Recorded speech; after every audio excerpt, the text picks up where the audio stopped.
Assalamualaikum.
Sistem yang kita kembangkan itu adalah sebuah, misalkan perpustakaan. Jadi kan manajemen perpustakaan gitu. Ada sistem pembayaran gitu. Itu bagian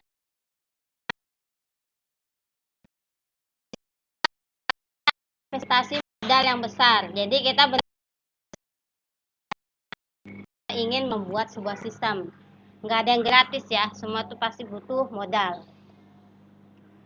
Dan sistem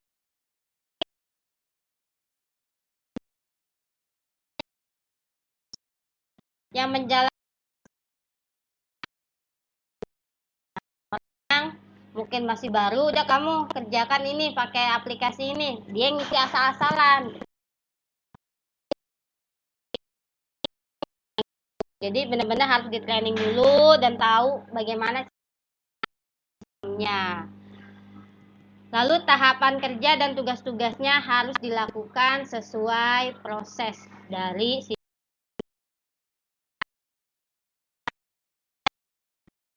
sudah ada cara. Misal kalau kalian pernah RS ya kemarin, tahapannya pertama login dulu, habis login pilih apa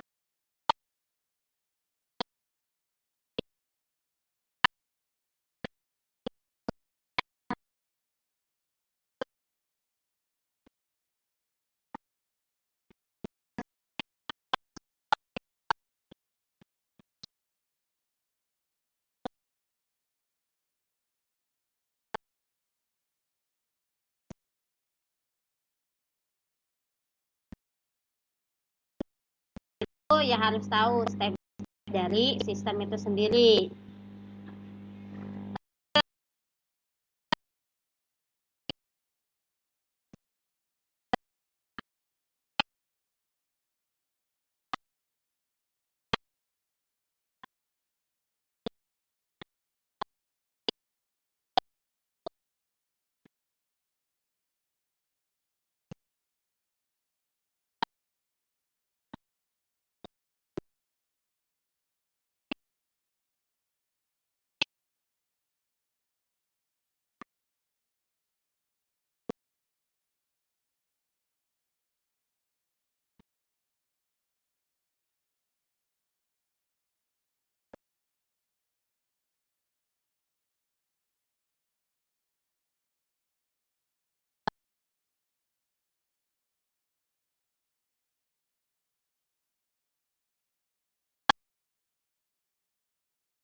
Nah, dokumentasi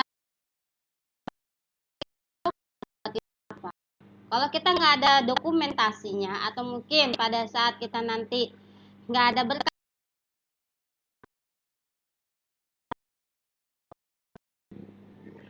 jadi nanti dokumentasi yang mungkin awal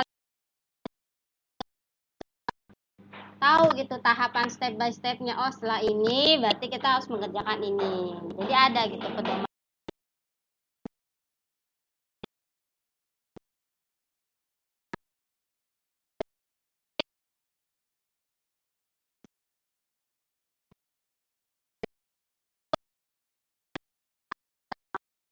sistem.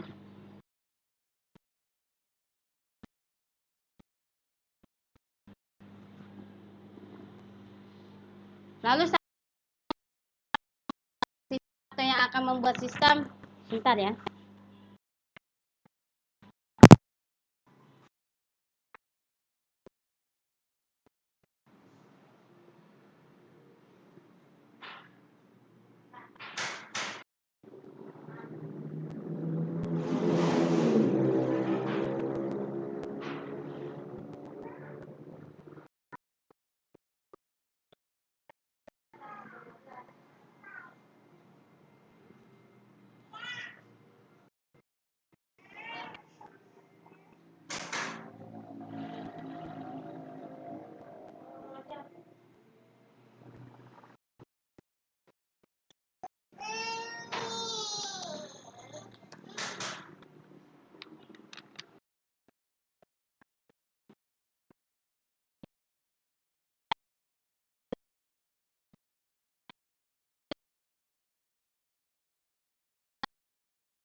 Setelah tahu kita manajernya, pimpinan yang akan menganalisa sistem yang akan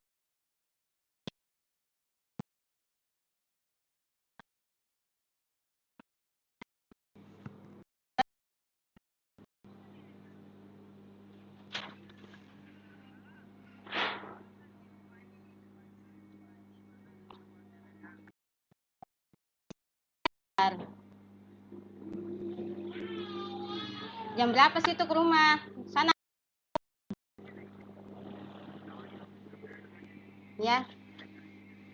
Iya, nggak bisa ngambil ya, mohon maaf ya. Ya, ya. Duit kok boleh semua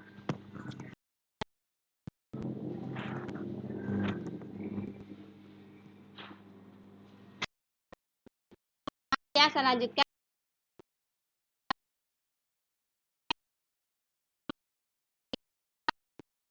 kita buat tuh seperti apa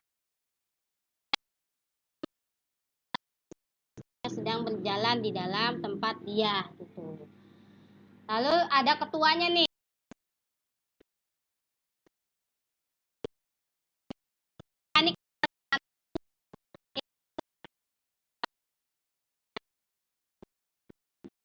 Ketua atau mungkin manajer, tapi ini bukan manajer ya, ketua ini beda. Kalau manajer ini adalah manajer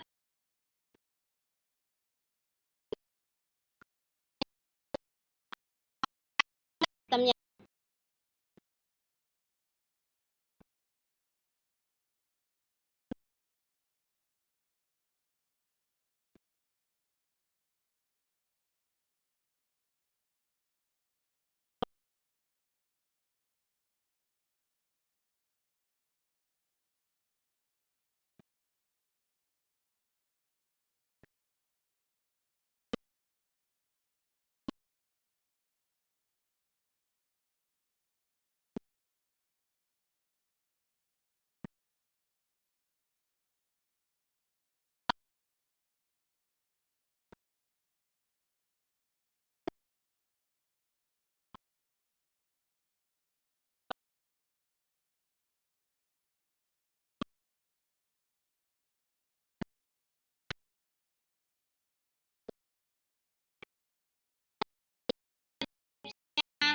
Oh, berarti yang harus dibuat tuh ini gitu.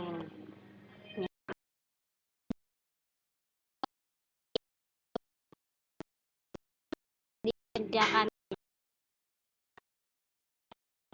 Tapi kalau misalkan dia kecil ya nanti kita disesuaikan orangnya berapa gitu ya.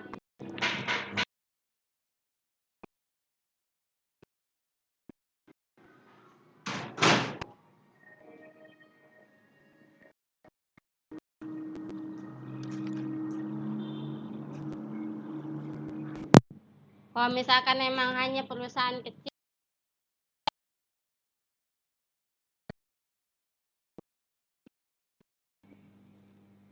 di sini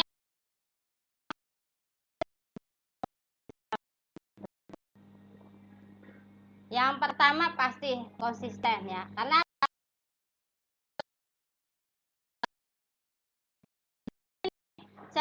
antara cerita dari orang yang karakterisasi itu sama prosesnya. Mungkin bedanya dulu dia bertulis tangan ya,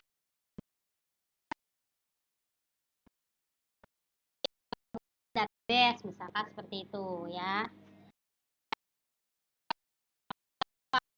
Mau pakai data framework silahkan ya, MVC banyak gitu.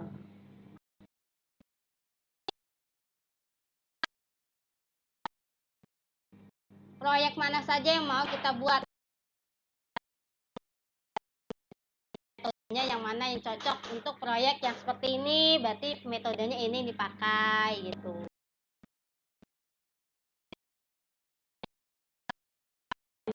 Keputusan atau jalan pintas. Ini sekarang baru 6 metode ya yang saya nanti jelaskan. Itu tahu kita step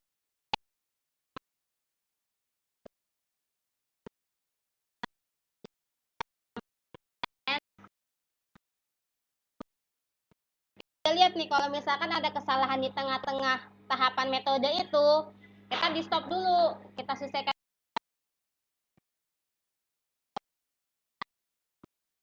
Mungkin kalau ini dilengkap gitu, nanti bagaimana seperti itu.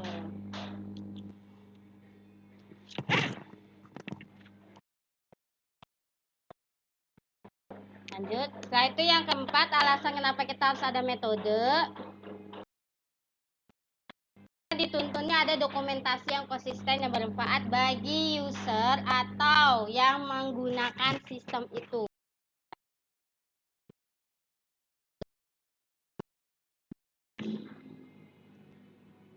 Nah, kalian mungkin pernah lihat jurnal atau mungkin skripsi pakai SDLC, ini saya kebalik ya. Saya itu dulu.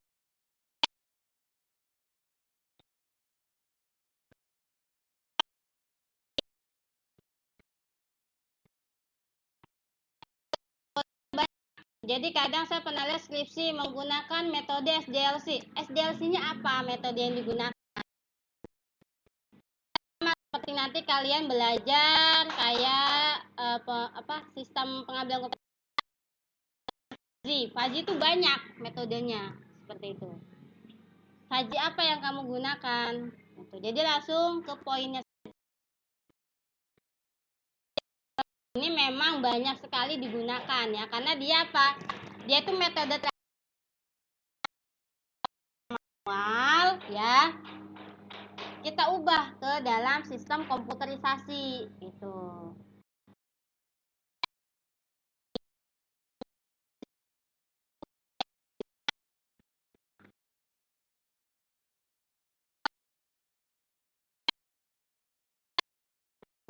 Atau instansinya, atau memang hanya sekedar dan saja, nggak apa-apa. Jadi nanti kalian lihat metode manakah yang memang ya, misalkan ada yang transfer membuat skripsi menggunakan metode SDLC-nya yang memang atau tidak dilihat dari metodenya. Jadi jangan asal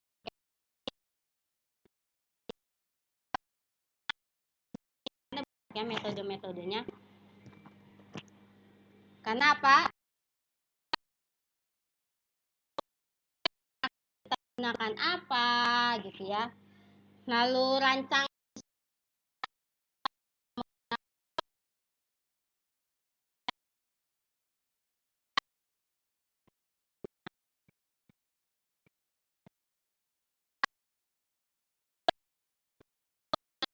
ke 6 metode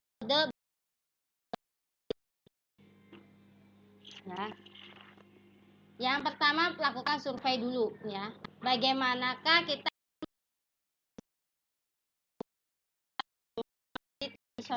survei dulu ya, entah mungkin kita ke tempat tersebut ya, survei langsung atau mungkin wawancara ya kan. Ya kayak teknik pengumpulan data lah, ada observasi, kita mencari referensi-referensi ya, studi pustaka, survei dulu semuanya.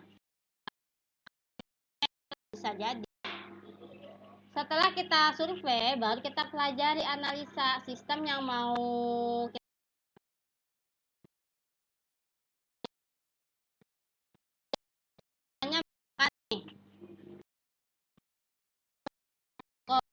mainan ya, alat mainan yang berjalan itu mungkin customer datang kan lama tuh prosesnya, itu kan dianalisa. Sistemnya yang sudah komputerisasi, customer bisa lihat langsung kok di webnya gitu.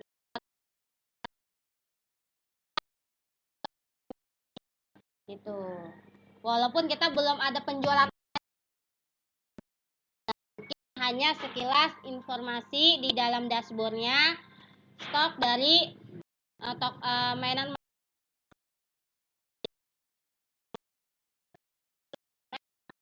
ke petugasnya, saya pesan mainan ini,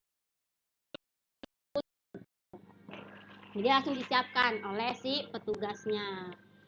Betul, jadi itulah untuk dipelajari dan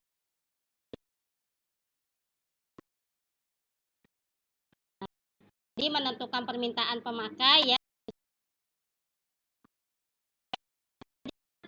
tidak perlu ada penjualan online-nya dulu, cukup hanya informasi-informasi bisa aja, karena semua butuh proses ya. Kalau dia misalkan saya mau nanti ada penjualan otomatis kayak e-commerce lainnya lah ya, mungkin kayak Lazada, Shopee dan sebagainya ya, Bukalapak, silakan. Sebuah penjualan yang memang dia hanya untuk dia sendiri ya, dia biasanya hanya masih ada penjualannya saja. Saya itu dipilih solusinya yang memilih kira pada saat kita udah dengar cerita yang sedang berjalan, apa nih yang terbaik pemecahan. Itu. Lalu tentukan hardware softwarenya yang dipakai ya. Jadi jangan sampai pada saat kita membuat aplikasi laptopnya atau mungkin PC-nya ya, komputernya nggak sesuai software yang digunakan. Misalkan kamu pengen pakai Java, tapi beli komputernya Pentium 4. Udah lemot, semakin dia banyak aktivitas nanti semakin lemot gitu. Jadi biaya untuk pembelian hardware softwarenya ya. Nah ini dia baru dirancang sistem barunya. Setelah dia sudah rancang ya, ini baru desain ya.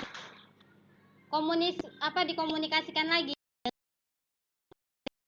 yang mau kita buat sistem.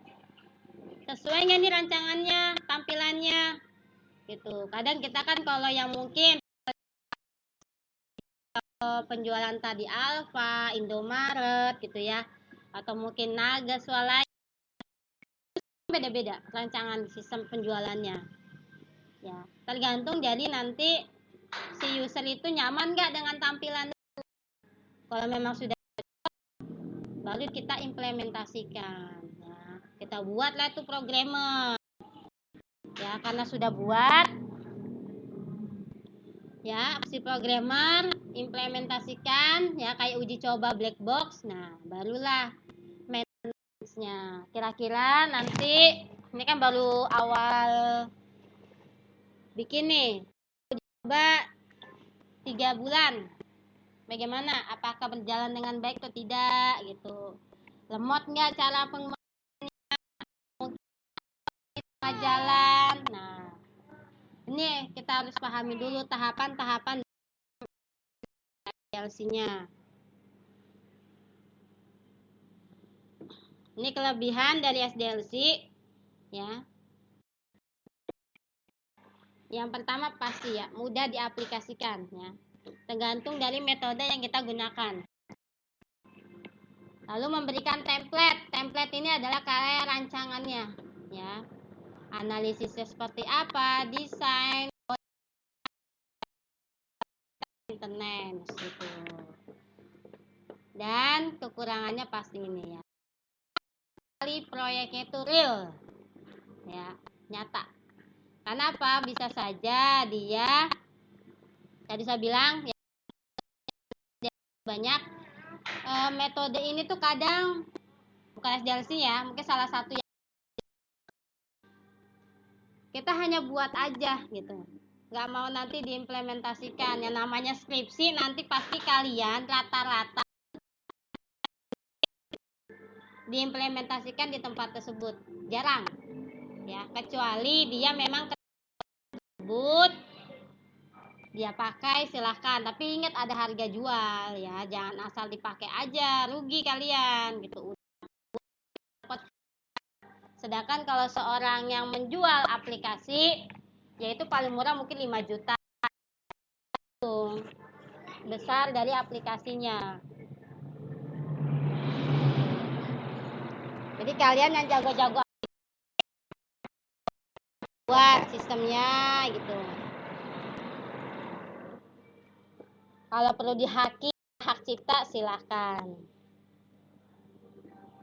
Nah lanjut, kekurangan yang kedua adalah si usernya sulit dalam kebutuhan secara real. Misalkan gini, yang mungkin mau buat sistem ini adalah mungkin si manajer udah bilang bla bla bla bla bla gitu ya, udah bilang yang berjalannya seperti apa, tapi pada saat udah dibuat sistem ternyata yang menggunakan sistem itu nggak ngerti gitu cara klik pilih apa gitu. Nah itu mungkin itu salah satu kekurangan, tapi kalau misalkan mau dipahami ya pasti ada pedomannya atau buku dalam penggunaan aplikasi ya. Nih biasa yang keempat nih, pengembang penundaan. Kenapa ditunda? Biasanya pada saat kita mau buat sistem ya, kalau memang di dalam proyek tersebut ya, di dalam instansi tersebut, kalau itu mungkin timnya itu nggak kompak gitu ya, masih menunggu tim satunya. Misalkan tadi kan awal timnya kan udah ada tuh, pertama kan si manajer untuk si yang menceritakan sistem berjalannya seperti apa, analisanya dia. Lalu si tim analis yang seniornya ya, sistem analis, ketuanya dulu. Kalau misalkan kita mandat hanya di sistem analis, udah tetap ketunda, itu akan mengerjakan sesuai apa yang si sistem analis ceritakan gitu. Kalau memang sebuah teamwork ya, tim. Tapi kalau misalkan dia nggak teamwork, ya sudah, tetap apa tuh penyekatan di tengah jalan, di mana proyek itu atau mungkin sistem itu nggak akan berjalan gitu, menyebabkan waktunya itu tidak efisien. Kalian mau buat sistem di dalam tempat kalian bekerja, jangan sendiri gitu, harus kerja semua, siapa yang bagian analis, siapa yang bagian pembuatan aplikasinya. Oke, sekarang kita masuk ke model pertama yang SDLC. Mungkin ini ya, ada pernah dengar waterfall? Gimana yang lainnya? Waterfall pernah dengar nggak? Waterfall gitu. Pernah ada tugas? Pernah ada tugas? Pernah nggak ada tugas? Hah? Ini metode paling.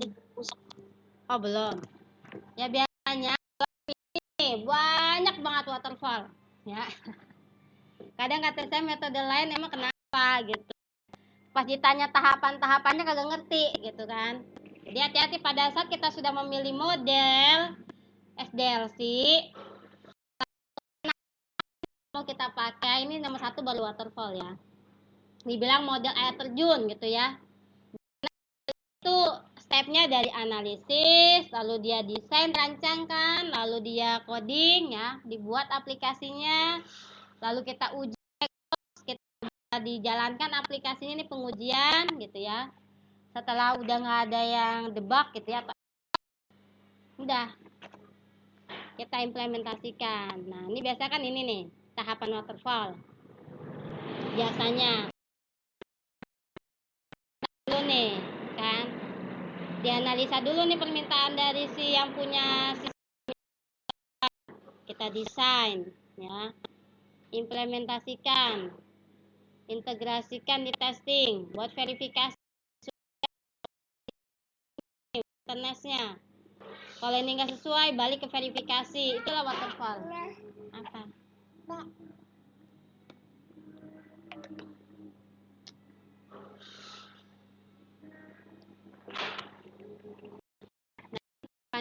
Tadi adalah recommend, gathering, and analysis ya.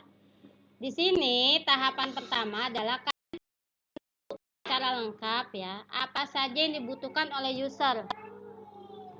Tuh. Entah nanti kalian lewat wawancara atau nah, biasa nanti kalau misalkan kalian punya tugas nih menggunakan metode waterfall, tahapannya dari yang kalian kerjakan. Pertama, tahapan requirement. Pakai metode apa kalian untuk meminta datanya? Oh, saya atau gimana, atau mungkin survei pakai kuesioner gitu. Jadi ada nih datanya gitu. Setelah kita sudah punya datanya,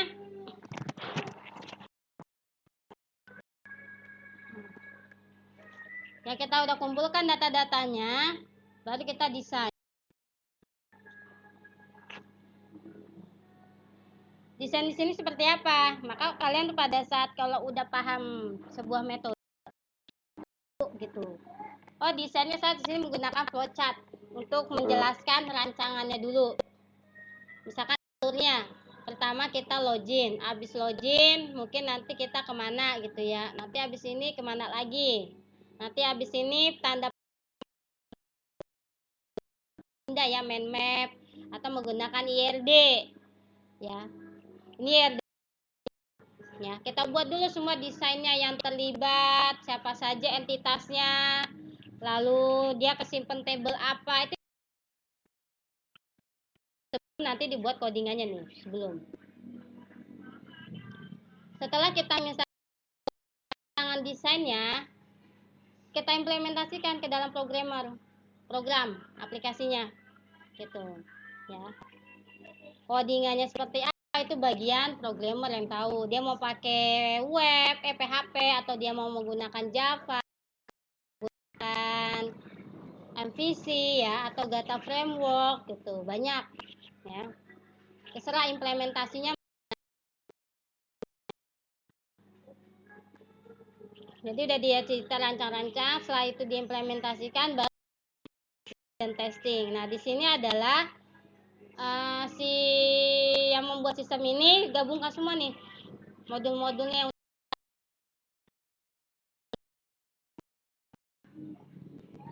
Nanti software yang nanti kita sudah buat apakah bisa diklik nggak, bisa dijalankan nggak, bisa disimpan nggak, itu di testing dulu semua.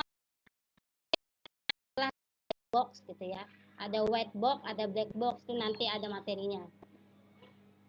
Nah, setelah kita sudah di testing ya dengan pengujian-pengujian di running aplikasinya, kita verifikasi apakah sesuai atau tidak login.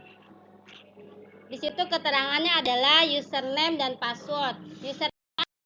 Username nama atau email, kan kalau kalian kan mungkin npm ya kan, npm ada password gitu.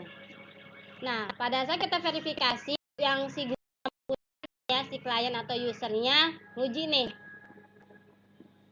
dia masukin login maunya, passwordnya ya biasa gitu ya, entah angka, entah gabungan huruf sama angka, sudah sesuai nggak nih ternyata enggak, saya maunya nanti pada saat login itu pakai nama aja misalkan, atau mau pakai nomor boleh ya, sebelum nanti menyetujui ya, diverifikasi dulu ya sebelum apakah sesuai atau tidak. Nggak udah login selesai sukses, dia masuk ke menu utama.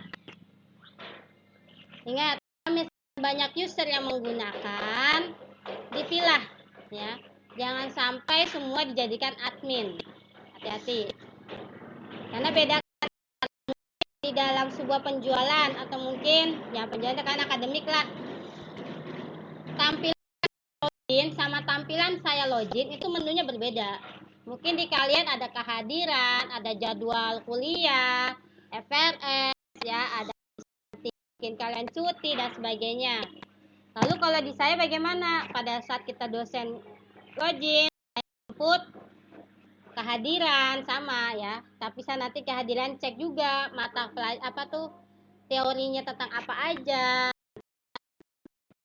apa, lalu berapa mahasiswa yang hadir, itu bagi saya. Terus data mahasiswa pembimbing aja itu di saya, di kalian nggak ada. Jadi itu verifikasi sesuai nggak nih, kalau sesuai lanjut lah gitu. Sistem itu sudah bisa dijalankan, diimplementasikan ya. Kalau mungkin 3 bulan atau per 6 bulan lah, nanti kita ada backup database misalkan, atau error nih yang input nih si usernya nggak sesuai, seharusnya dia angka, ada yang mengisi error debug gitu, error ya. Jadi itulah cara penjelasan pada saat misalkan kalian skripsi menggunakan ngumpulin data pakai apa, oh pakai survei, apa surveinya, kuesioner misalkan. Setelah udah dapat ini, apa yang kedua, desain, pakai apa desainnya, saya pakai IRD gitu, atau saya pakai flowchart buat menceritakan alur nanti yang mau kita buat sistemnya, usulkan seperti itu desain. Implementasi, oh saya menggunakan PHP, database MySQL gitu.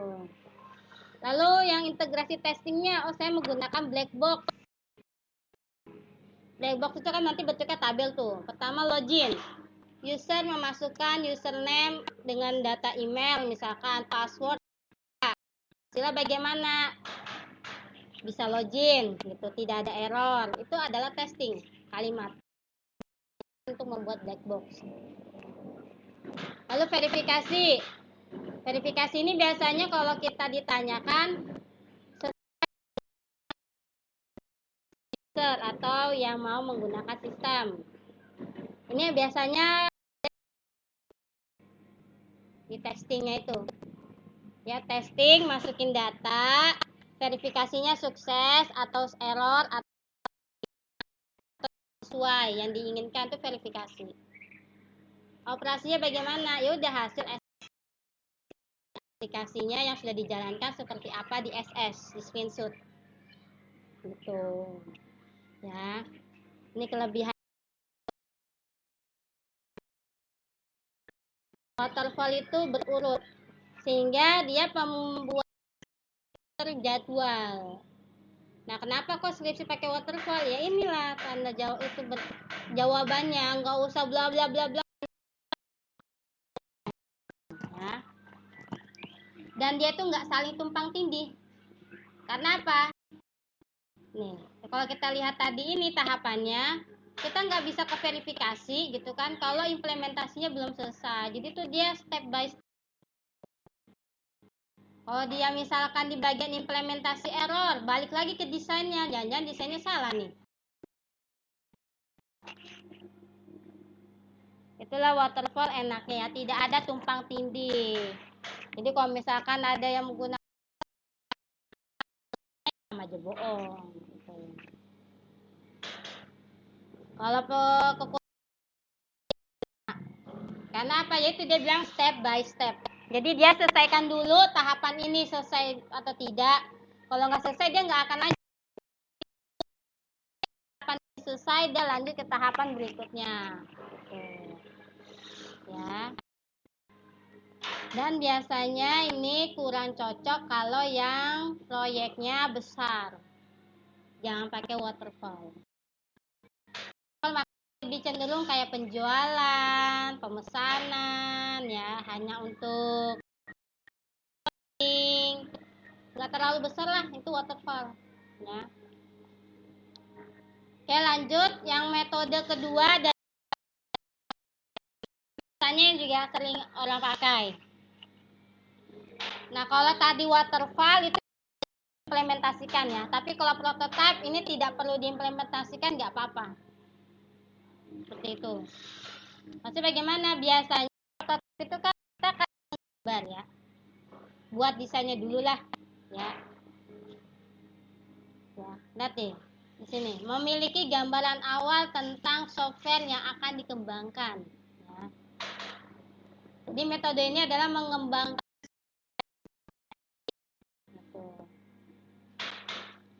Lalu tahapannya seperti apa? Nah, ini banyak ya. Ya, ada yang mungkin seperti ini sekarang ya. Ada yang mungkin pakai yang lama nggak pakai. Ya. Sama tahapnya dianalisa dulu nih. Buat desainnya dievaluasi ya. Pokoknya belum evaluasi dia akan terus muter sini. Kalau dia sudah sesuai, baru dia pengkodingan. Ya, udah main program. Ya. Diuji nih. Udah di coding ya, dia uji. Sesuai enggak? Kalau nggak sesuai, balik lagi ke coding. Tampilannya jelek, ininya ribet. Sini pengkodean ya, kodean sistem. Di testing lagi, diuji.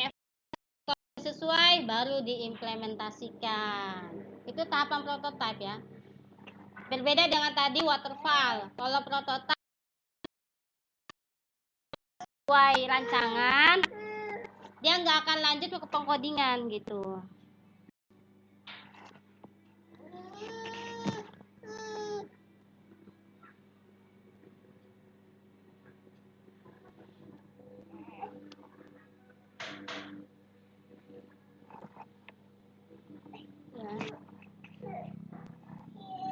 Nah, kalau misalkan prototipe yang mungkin model sekarang kan nih, dengarkan yang diinginkan oleh customer. Ya. Lalu bangun ya, build. Kita buat sesuai yang kita dengarkan oleh yang gitu. Ya, setahapan baru apakah customer sesuai atau tidak ya kita tes dulu ya customernya, testing untuk kalau sesuai sudah selesai tinggal implementasi, nggak sesuai ya. Ini tahapan tadi yang udah saya jelaskan ya, kita analisa dulu, buat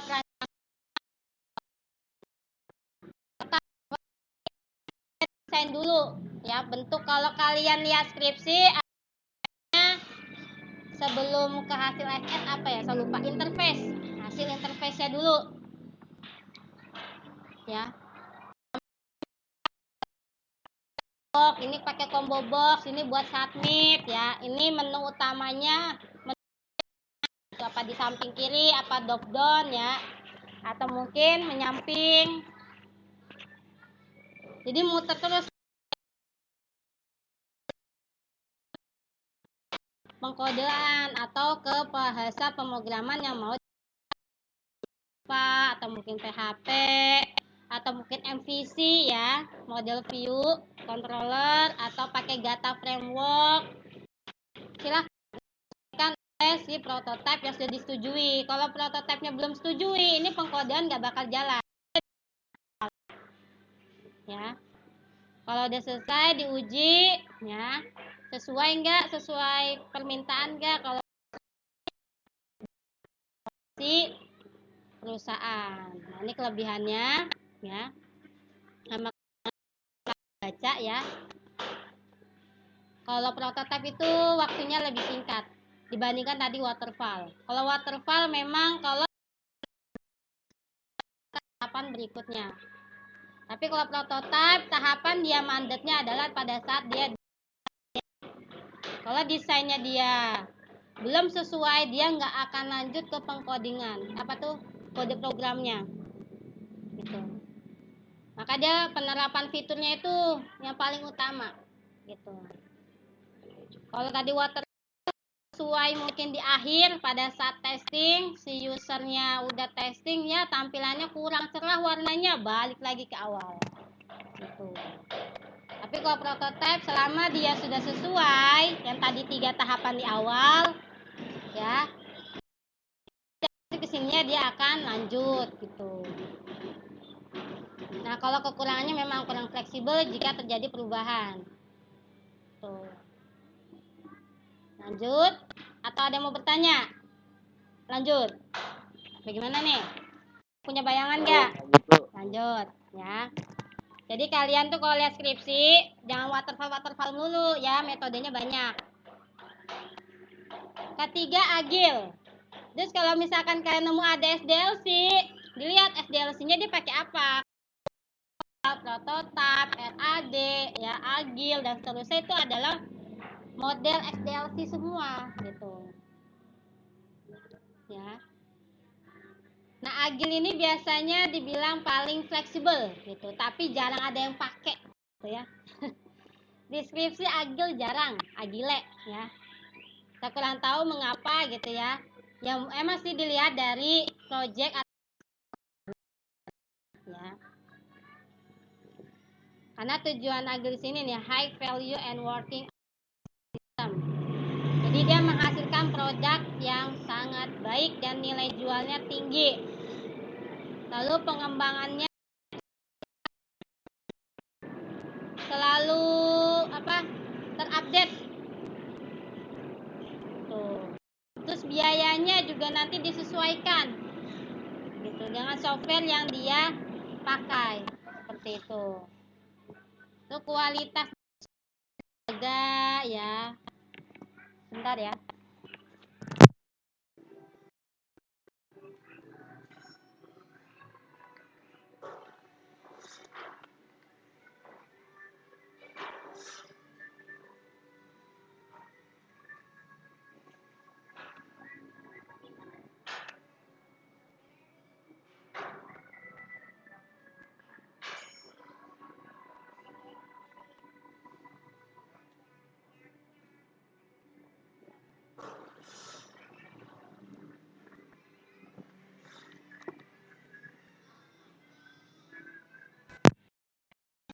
kan. Lalu quality produksinya juga dia sangat baik ya, sangat efisien juga.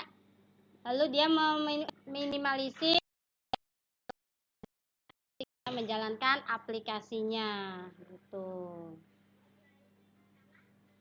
Nah, kolaborasinya antar tim ya, dia itu sangat baik. Diskusinya tuh selalu ada umpan balik, feedback gitu. Klien minta apa langsung sama dia langsung direvisi, klien minta apa langsung gitu. Itu kalau Agile gitu. Cuma Agile ini kalau misalkan orangnya nggak bisa memahami step by stepnya gitu, sama gitu, maka memang kalau dibilang Agile ini sangat banyak kan, tetapi memang rata-rata pakainya waterfall lah, RAD lah, dan seterusnya seperti itu. Dan di sini biasanya seorang manajernya hanya bertugas sebagai penghubung ya, antara buat sistem dengan klien yang mau nanti memakai siapa. Jadi dia cuma kasih tahu aja si manajer gitu, sehingga nggak ada ya. Nah ini gambar Agile ya, model Agile. Sama ada plan ya, desain, develop, di testing, deployment, di review, baru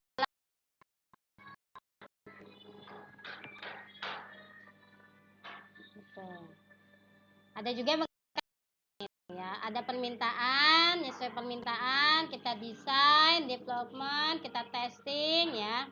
Ini development ya, development sama deployment itu di review.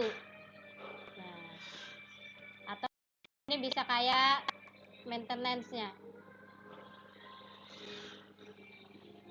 Ini kelebihannya, kekurangannya. Nih kekurangannya nih. Kalau kelebihannya dia sangat bagus ya.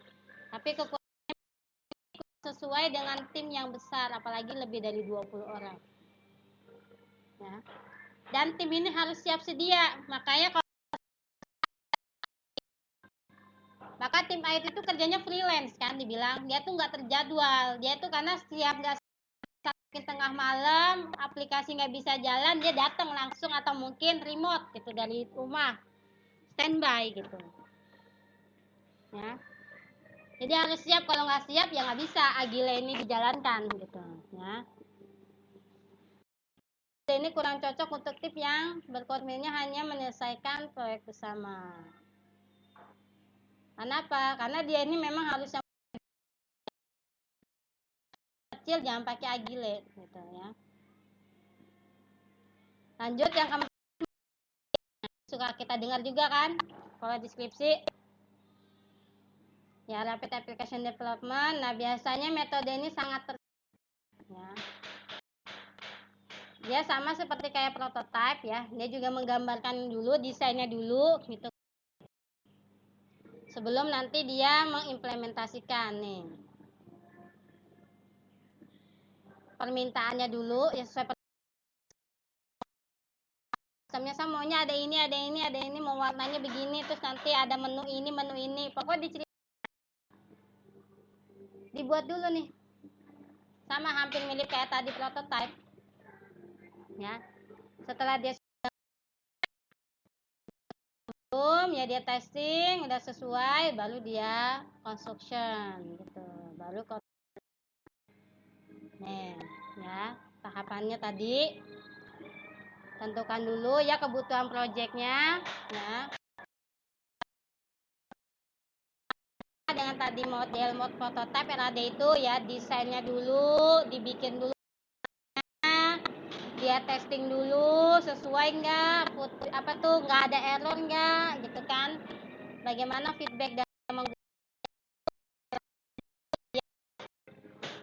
kalau udah nggak ada error ya debug, lanjut pengembangannya gitu ya. Sama semua, setiap kita mau membuat sistem selalu ada pengujian aplikasinya itu, testingnya, karena untuk apa, apakah sesuai nggak feedbacknya. Misalkan kalau ada orang salah input pada saat login, apa feedbacknya? Maaf, password Anda salah, atau mungkin maaf, username. Jadi ada feedback gitu. Terus misalkan pada saat kita udah ke menu transaksi nih, kamu nginput penjualan, mungkin tangan kamu keseleo pada saat nginput banyaknya barang. Seharusnya 50, kamu pakai 5 sama 0. Nggak bisa disimpan. Apa feedbacknya? Apa tuh, misalkan tidak terbaca, misalkan seperti itu. Atau ada beberapa text box harusnya diisi, kamu nggak isi. Apa feedbacknya? Belum terisi semua, misalnya. Jadi ada kayak mistake box, ada pesan. Ada mungkin kalau dia error, itulah pengujian testing pada saat nanti black box-nya itu, ya. Jadi kalau RAD ini memang lebih simple tahapannya dibandingkan metode kayak waterfall, prototype gitu. Ya cuman pada saat mau kita bertanya tahapan RAD-nya, pertama ngapain? Tadi ada requirement, ada permintaan dari si user atau customer yang mau dibuatkan sistem. Pakai apa caranya? Oh, saya wawancara. Ada masukan kalian gitu, apa yang harus kalian jawab, tahu gitu dari metode ini. Jadi setiap step by step di bagian metode tahapan manakah pada saat saya harus buat programnya, manakah saya nanti untuk testingnya, itu ada di dalam tahapan-tahapannya, tahu caranya gitu ya. Selalu ada implementasi di apa tuh, apakah mungkin ada maintenance kan, pemeliharaan gitu kan, sesuai enggak, udah selesai. Mau nanti sistem ini mau dipakai si user itu tidak atau enggak apa-apa. Ini kelebihan dan kekurangannya. Lihat kekurangannya, tidak boleh nih, nggak cocok untuk yang proyeknya besar. Jadi RAD atau toko penjualan yang mungkin sebatas gedung satu cabang gitu, nggak punya cabang, nggak apa-apa.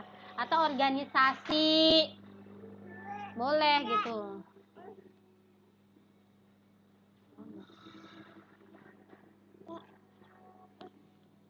ya.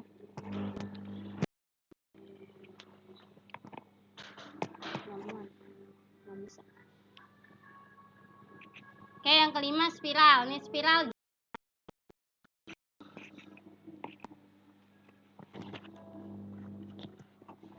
Aduh, saya memang ngajar dulu ya. Nah, biasa kalau spiral ya menurut Boham ini modelnya lebih ke, kalau kita lihat modelnya ya, mungkin agak pusing ya gitu. Karena dia memutar terus gitu, memutar terus. Tuh. Ini kan ngajar dulu, mati.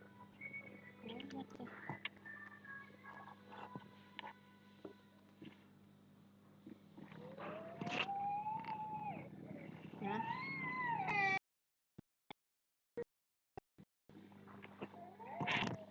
Bentar ya.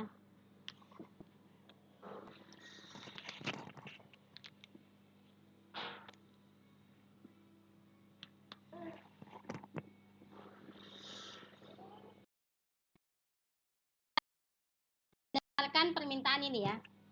Ini mendengarkan dulu ya, dengarkan dulu permintaan dari menggunakan sistemnya, baru kita planningkan, kita rencanakan ya. Nih, planning di sini ada jawabannya ya, sumber dayanya siapa nanti yang menggunakan, seperti itu. Lalu identifikasi dulu resiko nanti yang pada saat nanti kita buat planning ini, apa resikonya. Kita beda dengan yang tadi gitu kan, sebelumnya dia nggak mau tahu resiko, yang penting buat dulu sesuai total dan Jadi kalau spiral didefinisikan dulu potensi resikonya. Misalkan gini, pada saat kita mau membangun sebuah sistem manual ke sistem komputerisasi, itu nggak langsung kalian nih. Waktu pengisian FRS, misalkan, dulu mungkin input di sistem dicetak, mungkin. Nah, pada saat kita mau nggak perlu dicetak, sebentar.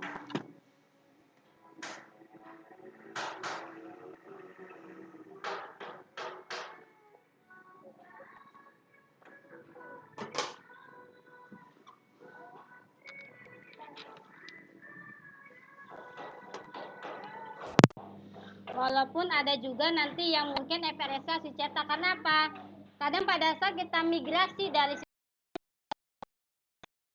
ini, nanti kita suatu saat kira-kira kalau ini database-nya nggak bisa gitu kan, apakah kita harus ada yang manualnya, mungkin dicetak-cetak lah, nggak harus tulis tangan, bisa seperti itu. Jadi kita analisa dulu resikonya. Kalau yang pada saat dulu yang tahu saya pada saat mungkin FRS ini nggak perlu dicetak, cukup hanya input. Ternyata masih ada di analisa resikonya. Tadi saya lihat banyak, mungkin ada beberapa, bukan banyak sih, mahasiswa itu pada dia FRS-nya nginputnya berapa mata kuliah, berapa SKS, pada saat dia bayar mahal gitu ya, lebih besar. Ternyata pada saat mau nggak mau ya kita print FRS kita nih, yang saya input sekian, berarti yang saya kah, atau mungkin sistem puskomnya kah gitu. Itu jadi risk analysis seperti itu. Jadi kalau misalkan terjadi seperti ini, jalan keluarnya adalah ini. Nah, sama mahasiswa pada saat dia mau bayaran, pada saat input FRS sekian, total bayarnya sekian, tetapi pada saat dia itu kok besar sekali bayaran, ya jalan keluarnya cetak dulu FRS-nya gitu. Nah, baru dia namanya engineering. Nih, engineering ini pengujian black box-nya ya. Silahkan. Baru dievaluasi. Apakah software yang sesuai enggak gitu. Ya. Ini kelebihan, ini kekurangannya. Tinggal mungkin ini jarang didengar ya, Fontaine. Ya. Metode waterfall. Ya. Hampir mirip, cuman kalau kita lihat gambarnya yang mungkin udah buka materinya bingung gitu ya. Karena kalau Fontaine-nya dia tumpang tindih. Beda kalau waterfall tadi kan step by. Jadi kalau Fontaine ini bisa pada saat dianalisa dia bisa langsung ke coding. Mungkin rekomendasinya kan tumpang tindih gitu. Jadi itu gitu. Tapi itu enggak apa tuh jeleknya Fontaine-nya itu adalah dia tumpang tindih. Jadi ini belum selesai dianalisa, lanjut ke tahapan berikutnya. Desain udah bikin, baru jalan separoh, lanjut ke full, seperti itu, dan seterusnya ya. Kita baru maintenance, apa dievaluasi ya. Jadi Fontaine ini jarang dipakai karena dia tumpang tindih gitu. Ini langkah-langkahnya tadi. Pertama, semua pasti ada permintaan dari si user atau pelanggan ya, atau manajer. Nanti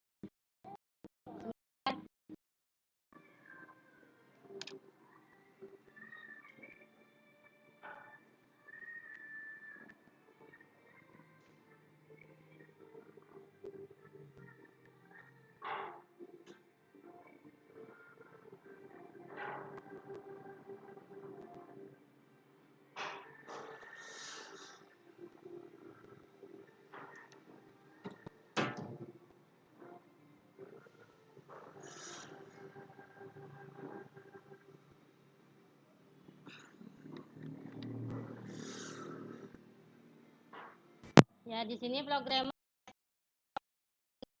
yang yang dibutuhkan oleh si user ya, atau pengguna. Lalu dispesifikasikan dibutuhkan oleh si user, tentukan softwarenya ya kan. Lalu ini seperti apa ya kan. Tahapannya memang banyak ya. Desain ini di sini ada desain apa gitu. Ini coding apa, di sini ada coding apa.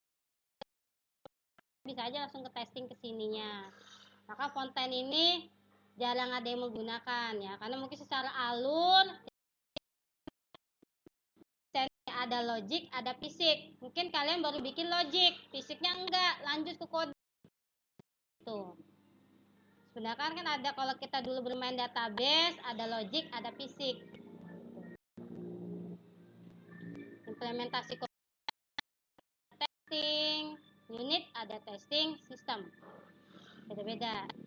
Lalu program use, ya siapa yang menggunakan aplikasi ini, kita ajarkan dulu, training dulu. Lalu ada main metode dari SDLC ya. SDLC ya. Minggu besok mungkin saya tambahkan. Jadi kalian tuh nggak harus patokan kalau buat native system pakai metode ini. Nanti ada extreme programming, mungkin nanti ada lagi banyak ya. Ya, itulah metode-metode yang mungkin harus pahami